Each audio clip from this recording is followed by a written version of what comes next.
All right, so last video we talked about the strength adaptations that we can train for. We talked about different types of adaptations, so inter and intramuscular coordination, disinhibition, conscious skill, and how they apply to training a client in the gym who's looking to pursue a strength goal. What we're going to go into today is ranges of load those adaptations actually occur, because they are changeable into when all of that happens. So the first thing we need to talk about is just introducing the two concepts of intensity and volume. Most of you probably know, but intensity is going to be measured as how close you are to your 1RM, not like how puffed and sweaty you're going to be at the end of your session. It's the determination of how close to your 1 rep max you are, the load that you're lifting. The higher and closer to that 1 rep max, the higher the intensity is of your training. Tam's going to throw up a cool table here for you guys to see to get a bit of an idea as to how this all kind of starts to piece together, and you can go away and start applying it to your programming. So in here, we've got what we call intensity zones. So they're the percentage of 1RM, and I guess just what happens at those. So you've got 40 to 60%, 60, 70, 70, 80, and so on all the way through there on those columns. And if you work your way down the left-hand side, you can see you've got intramuscular coordination, inter, disinhibition, and hypertrophy in there as well. Some main observations that stand out with this table is when we look at kind of the 70 to 85% range, so the intensity zone 4 and 3. We can see synchronization's maxed out, recruitment's maxed out, rate coding a little bit down, intramuscular coordination a little bit down, disinhibition's decent in there, but not maxed out, and then specific hypertrophy is looking pretty good in there as well.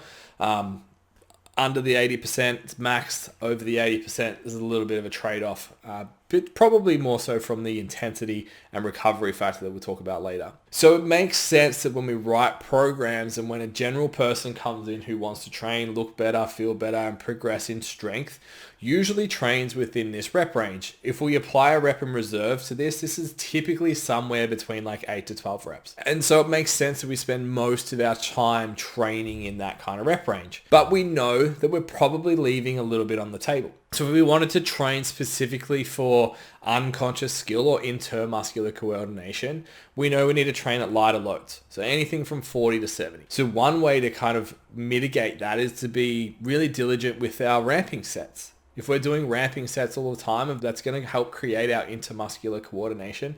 We can build that over time. And if we're not seeing the results we'd like, maybe we need to spend some time in their training. And this is one of the reasons tempo work is so effective, because we can allow ourselves to get a training stimulus in terms of getting to a proximity of failure that's worthy, but we're also using a much lighter load. So it's much more effective in training that intermuscular coordination. It's why it's been used so effectively for so many people. But when we look at that, we can see we're leaving a lot on the table. From hypertrophy is maybe okay in that sort of zone. But in terms of the other factors, particularly in that 40 to 60 zone, where disinhibition's really low, recruitment's really low, and we want to start to look at what's at the other end of the spectrum to maximize those outcomes. So if we have a newer client, we know we're going to be training probably most of the time from 60 to kind of 85% max. And just intuitively thinking about what that would be in a rep range standpoint, it's probably nothing below sort of 5 reps. Which makes sense because they're not skilled enough to handle much more load than that, and it's going to cause some problems. But we can see that most of the adaptations that we want exist within that. As our clients progress, as our goals progress, we can see like maybe we need some specific work on a specific skill and we can drop down a little bit lower.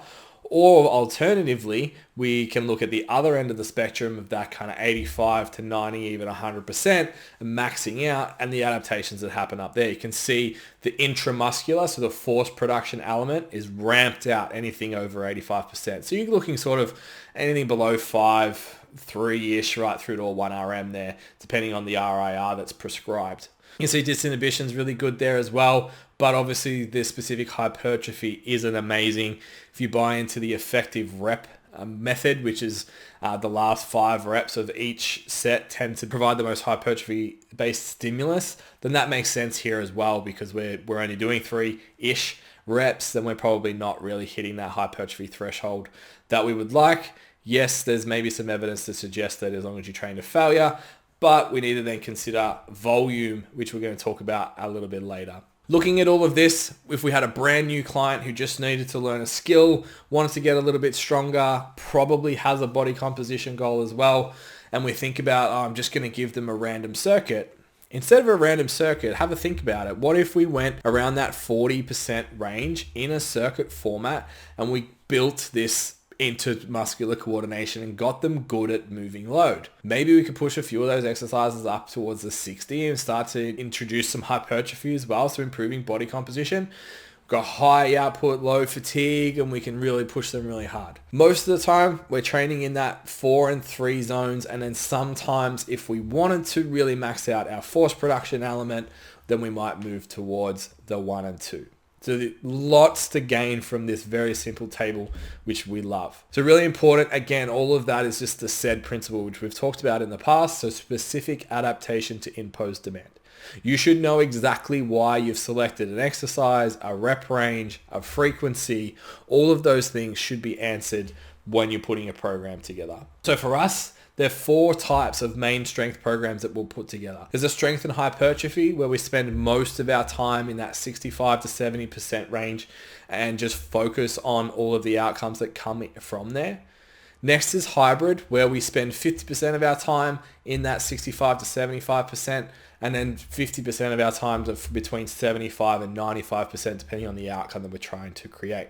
Next is just a pure strength program. So we're maybe looking in towards like a specific outcome. Maybe it's a performance athlete, or it's someone who's a strength athlete who's pursuing that. And then lastly is your peak, where you're pretty much just going to be maximizing those force production and disinhibition elements, which is going to be around 90 to 95%. That range is where we're going to spend all of our time. So how much volume do we do within that? So first, let's talk about what volume is. So typically it's sets times reps times weight times distance.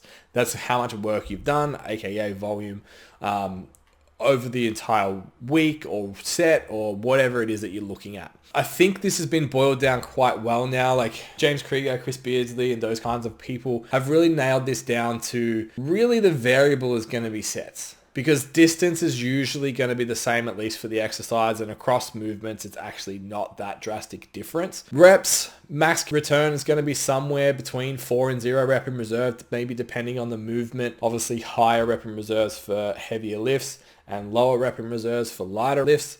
Weight, it's going to be manipulated by the rep in reserve. Not a whole lot, but it's worth considering. We probably don't want to drive the RIR up on a very fatiguing set, because we know that's going to have a negative impact, and that'll kind of level itself out. So it makes it a constant. And then the real variable is sets. When we're looking at programming and we want to program and specifically look at volume, really it's going to be how much sets that they're doing, working backwards from there. So the relationship between volume and intensity is really important. Inherently know that like trying to do as much volume on a low bar squat versus the bicep curl isn't going to play out too well for us.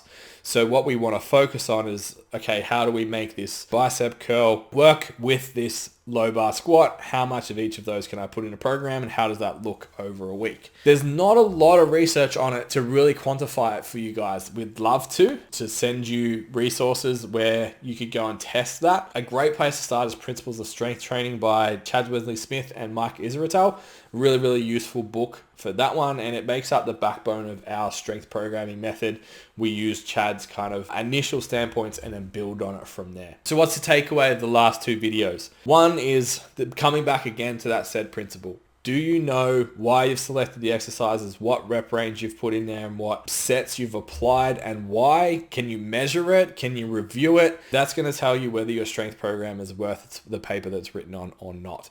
If you're just like, strength means fires, bro, then that probably isn't the right place for you to be right now. And I'll invite you guys to come and investigate a little bit further. In our 1% coaching program, we have a couple of 3 specific units around strength. The first one is the fundamentals of strength. Now, as you've just seen, training a newbie between like 60 and 85% of their 1RM, probably going to get some kind of outcome, allow you to progress that client. But what happens if they've been training for 2, 3, 4, 5 years? That's when we start to see personal trainers fall away, because they don't really understand the fundamentals of this stuff and how to hone in really deep on it and get an outcome. So we go really hard on that. And then we have a program model that's based on taking this stuff and then making it measurable, making it quantifiable.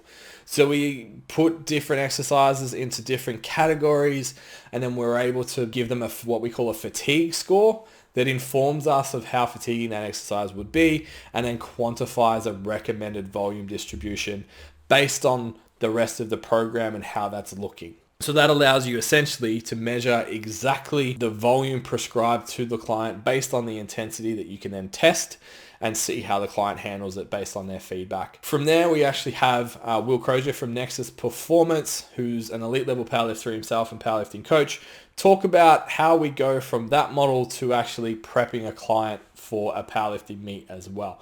So obviously there's slight nuances in progression, regression, and periodization a prep versus just working with a client who wants to get strong in the gym. So we unpack the specifics of that, look at the federations and how to get involved, as well as really tweaking those squat, bench, deadlifts, and particularly the peak of how to get someone ready to express their 1RMs on a platform. So for that, just hit the link below there to find out about our Coaches Collective, which includes our 1% Coach program. Otherwise, check out the website, check out the podcast. We have an episode with Will and a few episodes on strength training specifically, and learn as much as you can and start kind of formulating a model that you can do that with, where you can measure and test and repeat and be able to adapt that to the client that's in front of you based on results. Any questions, feel free to drop them in the comments. Make sure you like and subscribe and check out the podcast. Thanks everyone. Bye.